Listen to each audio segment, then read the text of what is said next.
참 우리가 살아가는 우리의 지금의 삶의 현실들이 참 어려움의 환경, 어려움의 연속입니다.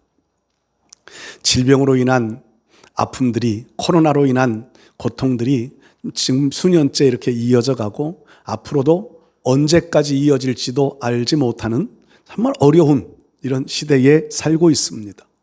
아무도 과거에 어떤 사람도 경험해 보지 못했던 시대라고 이런 표현을 사용하기도 합니다. 이런 오랜 코로나 시대 속에서 가장 많은 어려움들은, 코로나에 걸리신 분들은 질병의 아픔이 가장 큰 아픔이었었겠지만 경제적인 어려움들이 참 오랫동안 지속이 되어져 가고 있다는 거지요. 세상에 돈이 안 돈다 그러잖아요. 참 경제적인 많이 국가에서 돈을 워낙 많이 풀어서 그래도 좀 도는 곳은 돈은 돌지만 서민들은 피부적으로 느끼지 못하고 있는 것이 우리의 현실이라고 그러지요. 참 어려운 시대를 우리가 살아가고 있습니다. 또 우리는 질병 때문에 아파하고 힘들어하는 경우들도 많이 있습니다. 그래서 우리가 살아가는 시대를 어려움의 시대라고 요즘 많은 분들이 그렇게 말을 하고 표현을 하고 있습니다. 근데 그보다 더 어려운 것이요, 제 입장에 목사의 눈에서 바라볼 때는 신앙을 지켜가기가 더 어려운 시대가 아닐까 하는 이런 생각을 해보았습니다. 신앙을 지켜간다고 하는 것 참 쉽지 않은 이런 시대에 살고 있습니다. 예배가 많이 회복되어지고 교회들이 활동들이 많이 회복되어져 있지만 아직까지도 교회의 영적 사역들이 많이 침체되어져 있는 것들이 사실이지요. 영적인 삶을 정말 많이 침체되어져 있는 영적인 삶을 깨우기 위한 교회의 일들이 이루어져야 되는데 그런 것들이 지금 자유롭게 이루어지고 있지 못하다는 거지요. 그래서 신앙을 지켜가기가 참 어려운 시대가 되어져 가고 있습니다. 아니, 앞으로 더 어려운 시대가 되어질 것이지 더 쉬워지지는 않으리라고 생각합니다. 왜냐하면 성경의 예언이 그렇게 되어져 있거든요. 악한 시대가 되어져 가면서 자기만 사랑하게 되고 자긍하게 되고 돈을 사랑하게 되고 세상의 가치관을 더 귀하게 여기는 시대가 되어질 것들을 성경은 예고해 놓고 있습니다. 하나님 사랑하는 것보다 자기 사랑하는 것이 먼저 되어지는 시대라고 말씀하고 있지요. 그러다 보니까 신앙생활, 신앙을 지켜간다고 하는 것은 점점 더 어려운 시대가 되어져 갈 겁니다. 그럼에도 그렇게 신앙을 지켜가기 어려운 시대가 되어진다 할지라도 오늘 저와 여러분들은 하나님을 믿는 믿음이 더 견고해져 가야 되고 더 아름다운 신앙의 빛을 비추며 살아갈 수 있어야 될 줄 믿습니다. 성경에 기록되어져 있는 성경 역사 속에는요, 믿음의 사람들, 하나님 앞에 쓰임받던 믿음의 사람들의 공통점들이 있다면 그런 신앙을 지켜가고 영적인 삶을 지켜가기 어려운 시대에 믿음의 사람들은 더 큰 빛을 발했더라는 거지요. 모세 같은 사람이나 선지자들, 에레미야, 에스겔, 이사야, 이런 선지자들, 다니엘 같은 선지자들의 삶의 모습들을 돌아보면 신앙을 지켜가기 어려운 환경일수록 그때에 더 믿음의 빛을 더 크게, 더 아름답게 비추더라는 겁니다. 그 중에 한 사람, 오늘 저는 노아라는 인물을 한번 말씀을 통하여 나누어 보기 원합니다. 노아가 살아가던 시대, 하나님은 그 시대가 죄악이 세상에 가득한 시대라고 말씀합니다. 사람들이 살아가는 것도 죄악된 것만 추구하고 생각하는 것 자체가 악을 추구하며 사는 시대. 그래서 하나님은 인간 창조하셨음을 후회하시던 시대, 그 시대에 노아가 살아갑니다. 노아가 믿음 지키기가 얼마나 어려웠을까요? 그런데 오늘 성경 말씀에는요, 노아는 여호와께 은혜를 입었더라. 그리고 그 뒷절에 보면은요, 노아의 족보는 이러하니라. 노아는 의인이요. 다른 사람들과는 다르게 살았다는 말이지요. 당대의 완전한 자라. 그런 하나님이 인간 지으셨음을 후회하실 정도의 악이 가득 차 있는 세상이지만 그럼에도 당대 그 시대의 노아는 의인으로 살았다는 겁니다. 하나님은 오늘 우리를 향하여서도 우리가 살아가는 시대가 죄악으로 가득 차 있을지라도 사람들이 생각하는 것이 악한 것뿐임을 알지만 그럼에도 하나님은 이 시대에 우리가 하나님의 의인 되어 살기를 원하실 줄로 믿습니다. 하나님은 이 시대에 우리가 완전한 자로 살아가기를 원하십니다. 하나님은 우리와 이 시대에 이런 시대에도 동행하시기를 원하십니다. 은혜 입은 자에게 이루어지는 특권입니다. 우리 사랑하는 성도 여러분들, 오늘 우리 이 시대에 하나님 앞에 정말 신앙을 지켜가기 어려운 시대가 되어져 있는 이 시대일지라도 하나님 앞에 은혜 입은 자로서의 삶을 새롭게 마음속에 정립하고 새롭게 은혜 입은 자로서 이 시대의 의인으로, 이 시대의 완전한 자로, 이 시대에 하나님과 동행하는 신앙인으로 살아가실 수 있기를 주의 이름으로 축복합니다. 하나님께 은혜 입은 거룩한 백성들은 어떻게 살아가야 될까? 노아를 본보기로 삼아 몇 가지 말씀 나누어 봅니다. 첫 번째로요, 우리는 세상의 악에 휩쓸리지 말아야 합니다. 세상의 악, 오늘 성경 말씀에 보면은요 5절 말씀을 한번 보십시오. 여호와께서 사람의 죄악이 세상에 가득함과 그의 마음으로 생각하는 모든 계획이 항상 악할 뿐임을 보시고 땅 위에 사람 지으셨음을 한탄하사 마음에 근심하셨다고 기록하고 있습니다. 살아가는 삶 자체가 악이고요, 생각하는 것 자체가 악한 것들을 생각하고 계획하고 구상하고 있다는 말이지요. 이것이 우리가 지금 살아가고 있는 세상의 모습이기도 합니다. 우리는요, 그래도 신앙을 가지고 말씀 안에서 교회에서 신앙생활 해가며 거룩한 백성으로 살아가려고 몸부림치다 보니까 세상이 어떻게 흘러가는지 별로 잘 모르잖아요. 그런데 드라마를 가끔 보면 드라마 속에서 세상이 어떤 세상인지를 간혹 볼 수 있습니다. 저는 세상 친구들이 별로 없어서 세상이 어떻게 돌아가고 있는지는 정말 잘 모릅니다. 그런데 드라마를 보면서 우리가 그렇게 유추하고 생각해 볼 수 있어요. 세상은요, 요지경이라고 합니다. 요지경. 가정의 윤리가 무너진 지 오래됐고, 기업의 윤리가 무너진 지 오래됐고, 사회의 윤리가 무너진 지 오래됐습니다. 드라마를 보면은요, 부조리를 저지르는 것이 정당한 것처럼 묘화되어져 가고 있어요.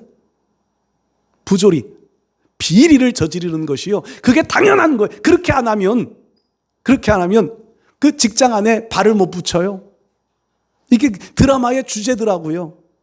참 얼마나 그런 드라마를 보면 세상이 얼마나 썩어져 가고 있는지 오늘 이 시대를 보면서 하나님이 한탄하시겠다라는 마음을 한번 마음속에 생각해 보았습니다.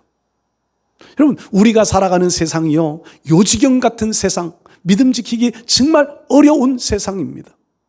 거기에 요즘 세상은요, 군중 심리에 의하여서 여론에 의하여서 움직여져 갑니다.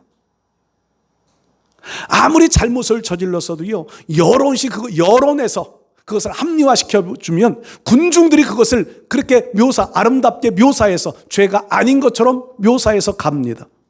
지금 선거에 나오시는 분들 가끔 이렇게 소식을 들어가면서 얼마나 여론이 무서운가를 생각해요. 여론이 사람들의 마음을 움직여서 군중 심리로 작동을 시킵니다. 그러다 보니까요, 양심이라고 하는 것을 찾아볼 수 없는 상황이 되어져 버리고 말았습니다. 여러분들 양심을 잘 지키고 살고 계세요? 제가 양심을 말할 때는 늘 이렇게 표현합니다. 양심이라는 말은 두 가지 마음이에요. 사도 바울이 로마서 7장에 표현하고 있는 대로요, 하나는 악을 향하여 가고자 하는 마음과 하나는 의를 향하여 가고자 하는 마음, 두 마음, 이게 양심이에요. 그런데 하나님이 지으신 형상대로 지음을 받은 우리의 본래 양심은요, 늘 하나님의 말씀을 기준으로 삼고 하나님의 뜻을 기준으로 삼아 판단하려 하고 생각합니다. 그런데 한 마음은요, 세상에 말씀드렸던 대로 무너져버린 윤리, 군중심리, 여론에 의하여서 그것이 합당한 것처럼, 그렇게 살아도 되는 것처럼 합리화시켜가는 마음이 우리의 마음에는 늘 존재합니다. 그래서 이런 마음들을 가리켜서요, 상대적 양심이라고 어떤 분은 그렇게 표현했습니다. 상대적 양심. 다른 사람이 합당하게 생각하니까 나도 그렇게 합당하게 생각하며 따라간다는 거예요. 다른 사람이 죄를 지어도 아무렇지도 않고 그것이 합당하게 세상에서 여론이 그렇게 조장해 나가니까 내가 죄를 져도 이 정도 죄쯤은 아무것도 아니야, 이렇게 생각하며 살게 된다는 거지요. 이게 세상의 악에 휩쓸려가는 징조입니다. 여론에 의하여서, 군중 심리에 의하여서 움직여져 가고 있는 내 마음, 이게 세상에 휩쓸려져 가고 있다고 하는 증거입니다. 양심에는요, 상대적인 양심을 따르지 말고 절대적인 양심을 가지고 살 수 있어야 합니다. 이 절대적인 양심이라고 하는 것이 말씀드린 하나님의 형상대로 창조함을 받은 본래 하나님이 우리의 마음속에 심어주신 기준이에요. 하나님이 기준이에요. 그래서 하나님 외에 다른 것에 마음 빼앗기지 아니하고 휩쓸리지 아니하는 것, 이게 우리가 추구해야 할 삶의 모습입니다. 노아가 살아가던 그 시대에 모든 사람들이 그렇게 악을 행하고 생각하는 것들이 악을 생각합니다. 그 시대의 여론은 어땠을까요? 그 시대의 군중 심리는 어땠을까요? 노아가 홀로 하나님과 동행하는 삶을 살아갈 때에 얼마나 많은 사람들의 지탄을 받고 모함을 받고 조롱을 받았을까요? 그럼에도 노아는 악에 휩쓸리지 않고 하나님께 은혜 입은 자로서 당대의 완전한 자라고 인정받는 삶을 살아가고 있습니다. 우리 시대에 아무리 악이 장골한 악의 세상에 살고 있을지라도 오늘 우리가 하나님 앞에 은혜 입은 자가 되어 하나님이 주신 본래 양심의 기준을 가지고 이 시대에 하나님 보시기에 완전한 자로 살아가실 수 있기를 축복합니다. 성경의 욥이라고 하는 인물이 하나님의 자랑거리가 되어지잖아요. 사탄이 시험합니다. 재산도 빼앗아가고 건강도 해치고 가정도 파탄나게 만들고 친구들로부터 모함도 받게 만듭니다. 그럼에도 욥은요, 악에 휩쓸리지 않습니다. 친구들의 말에 마음은 좀 움직여지기는 했을지라도 믿음을 포기하지는 않습니다. 그래서 마지막 42장에 가면 욥의 신앙을 하나님은 인정하시고 모함하든 정죄하든 친구들을 정죄하시는 하나님의 모습을 볼 수 있지요. 여러분, 오늘 이 시대에 우리가 하나님 앞에 이 시대의 완전한 자의 믿음을 지키며 살아가려면 죄악에 휩쓸리지 않아야 합니다. 죄악에 휩쓸리지 않으려면 노아와 같이 하나님께 은혜 입은 자의 삶을 살아갈 수 있어야 합니다. 우리 사랑하는 성도 여러분들, 오늘 우리가 정말 세상이 어떻게 흘러가든, 세상 사람들이 어떤 방식을 가지고 살아가든 그곳에 마음 빼앗기지 말고 우리 신앙 흔들리지 말고 하나님 말씀 기준으로, 하나님 말씀 중심으로 살아가실 수 있기를 바랍니다.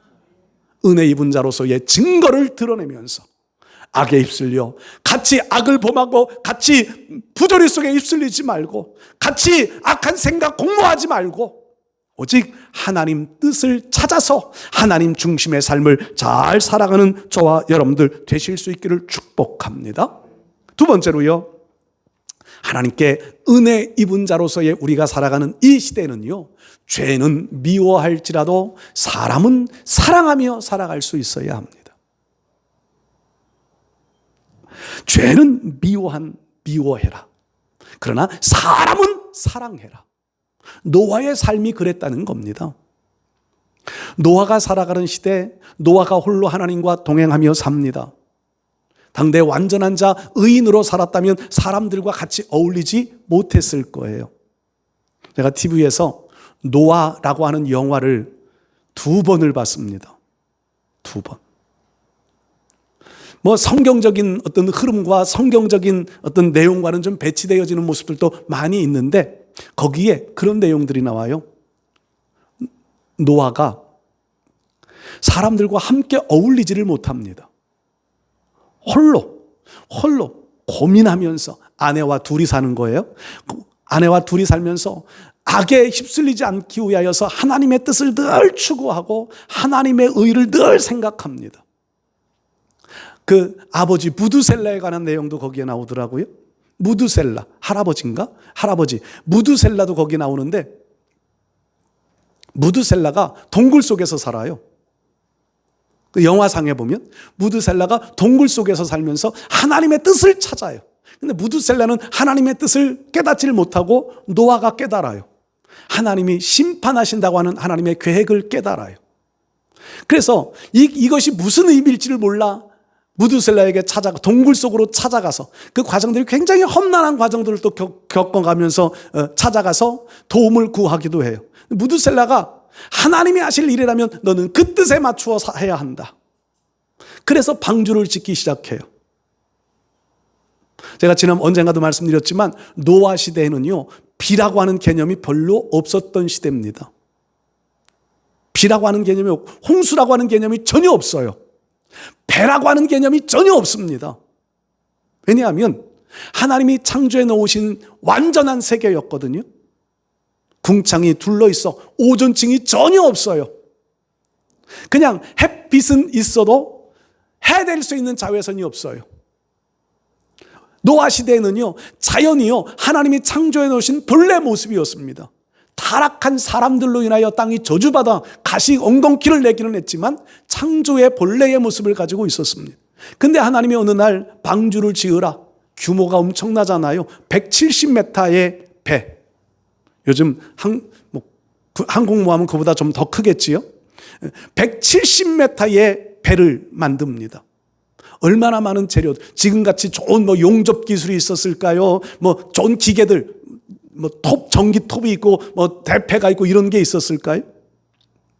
공구들도 없었을 거예요. 못이라고 하는 것도 없었을 거예요. 그냥 하나님이 나무를 지정해서 이 나무로 만들어라. 그 당시에 나무는 우거져 있었을 거예요. 배를 만들어요. 그 배를 만드는 동안 영화상에 보면요, 사람들이 참 많이 조롱하고 저주도 퍼붓고요. 그런 내용들이 거기에 묘사되어져 있어요. 그런데 그런 상황 속에서 배를 만들고 있는 노아의 마음, 하나님이 물로 심판하시겠다고 말씀합니다. 13절 말씀을 한번 보실까요? 오늘 성경 13절 말씀. 하나님이 노아에게 이르시되 모든 혈육 있는 자와 포악함이 땅에 가득함으로 그 끝날이 내 앞에 이르렀으니 내가 그들을 땅과 함께 멸하리라. 자기를 조롱하고 있는 이들을 하나님이 다 멸해버리시겠답니다. 그때 노아의 마음은 어떤 마음이었을까요? 보통 우리들은요, 여러분들은 어떤지 모르겠는데 저는요, 저에게 해를 끼치고 저를 조롱하고 모함하고 있는, 오해해서 저를 막 정죄하고 있는 이들을 보면은요, 보복심리라고 하는 것이 생겨져요. 누가 좀 하나님이 보복해 주셨으면 좋겠다.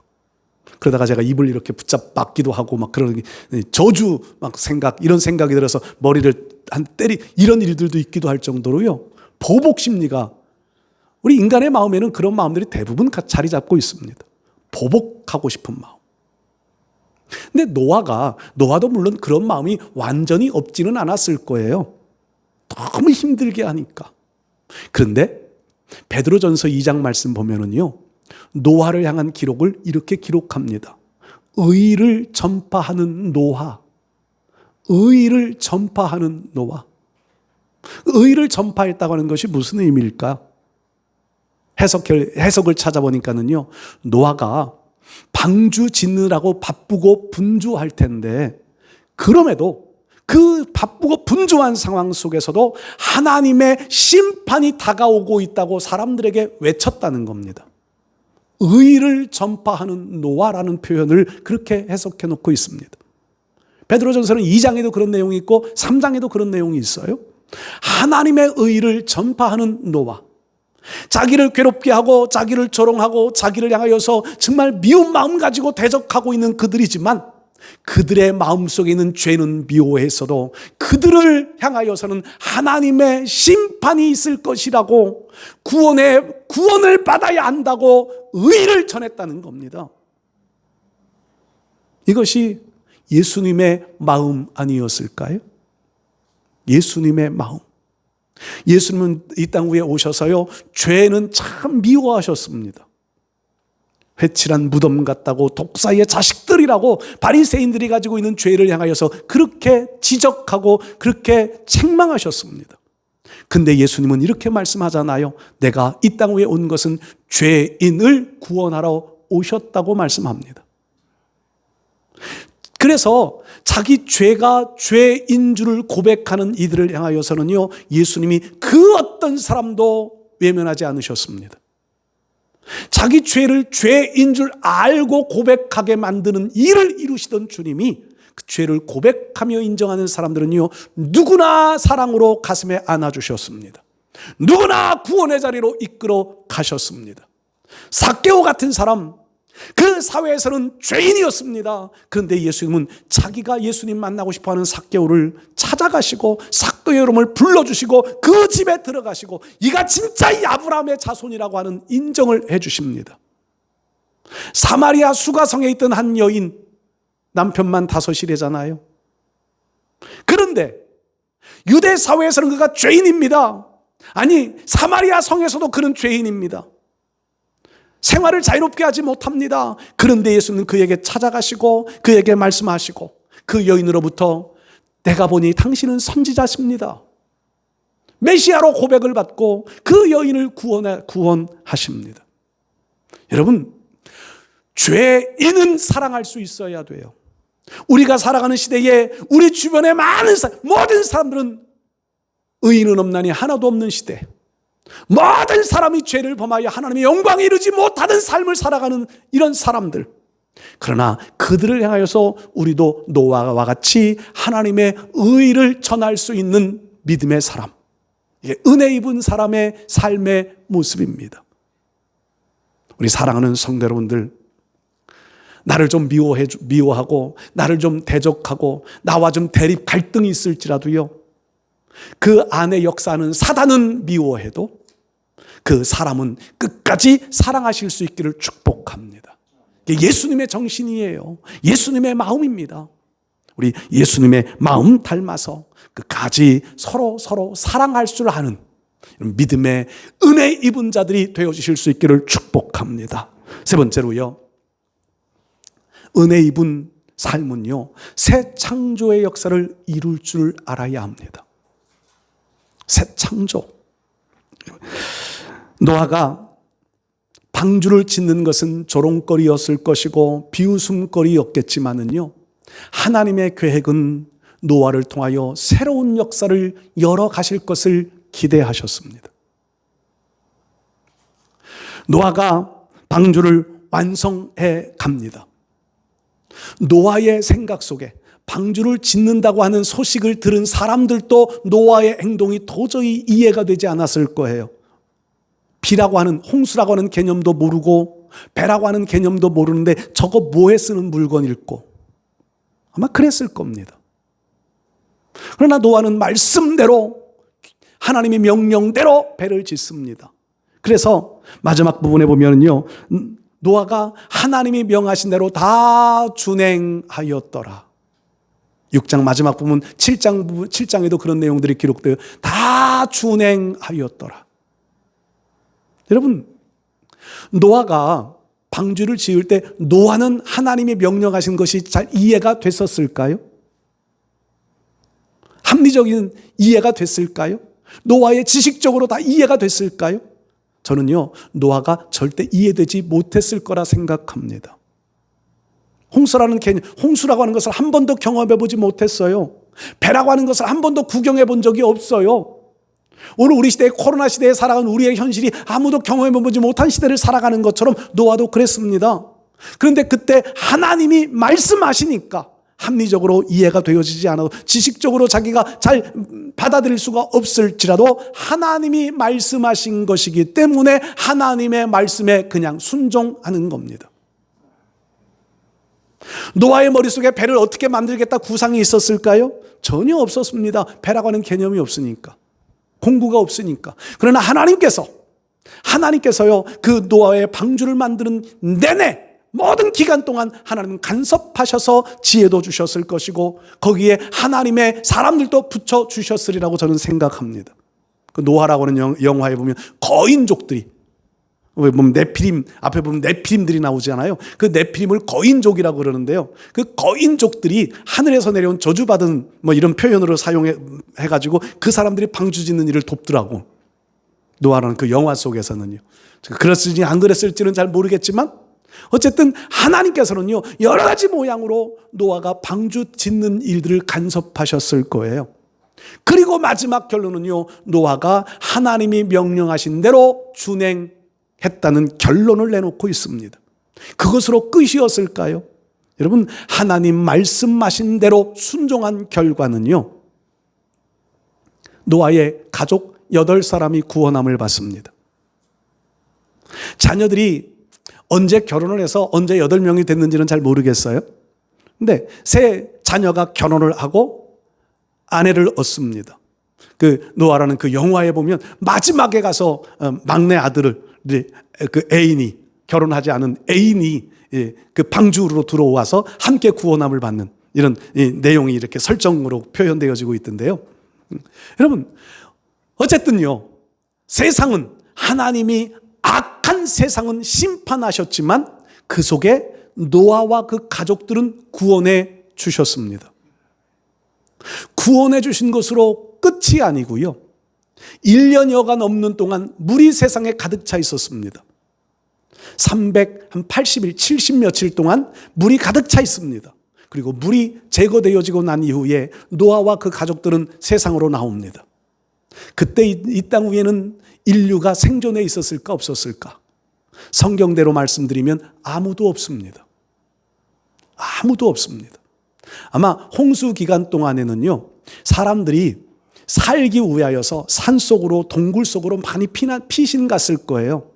그리고 그 당시에는요 사람들이 동굴 속에 그림을 그리고 뭐 뭔가를 이렇게 표시로 표현해 놓고 이래서요 세계 모든 대부분의 나라들에는요 큰 홍수에 대한 전설들이 대부분 나라들에 흐르고 있다고 그러잖아요. 큰 홍수가 있었다. 다 멸망시킨 홍수가 있어. 과학적으로 증명을 해주고 있는 그런 내용들이에요. 그것으로 끝이 아니고요 하나님은 아담과 하와를 창조하시면서 그들에게 이런 명령을 내리세요. 생육하고 번성하고 정복하고 다스려라. 근데 노아 이후 시대들이 아담 이후 시대들이요 노아의 가족 외에는 다 죽습니다. 그럼 그 명령은 누가 이어가야 될까요? 노아와 그 아들들이 이어가야 하는 거예요. 생육하고 번성하고 정복하고 다스리는 사명을 노아의 가족들이 이루어져 갑니다. 그래서 이제 성경 말씀에는요 8장 9장이 노아의 무지개 언약까지 이루어지면 10장부터 족보가 나타나요. 기하급수적인 인류 번창이 이루어져 갑니다.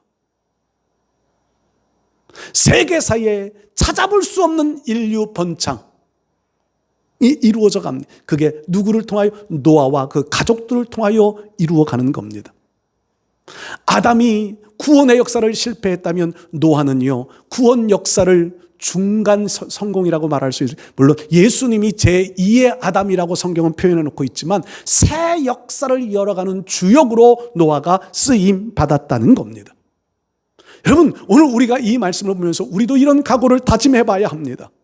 하나님은 오늘 우리 각자를 향하여서 하나님이 이루어 가실 새 역사의 계획들을 가지고 계십니다.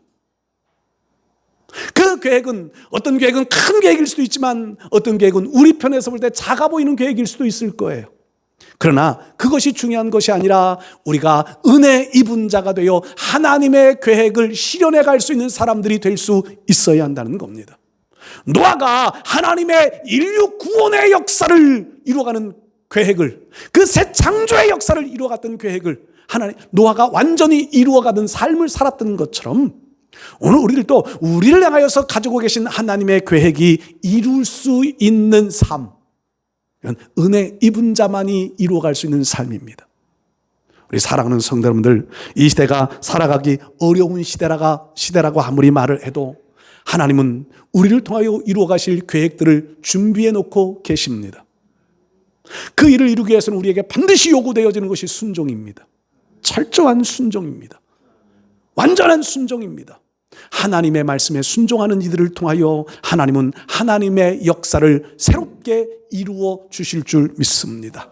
오늘 우리가 하나님께 은혜 입은 자가 되어져서 세상이 어떻게 흘러가든지 우리는 하나님의 말씀 중심으로 살아가고, 죄인 된 사람들이 죄의 악으로 멸망해 갈지라도 우리는 그들을 사랑하는 마음 가지고 의를 전파하는 노아의 삶을 본받고, 하나님의 계획이 힘들고 어려운 것을 우리에게 요구하실지라도 온전한 순종을 이루셔서 하나님의 계획을 이루어갈 수 있는 창조의 삶을 살아갈 수 있는 우리의 삶이 되실 수 있기를 주의 이름으로 축복합니다.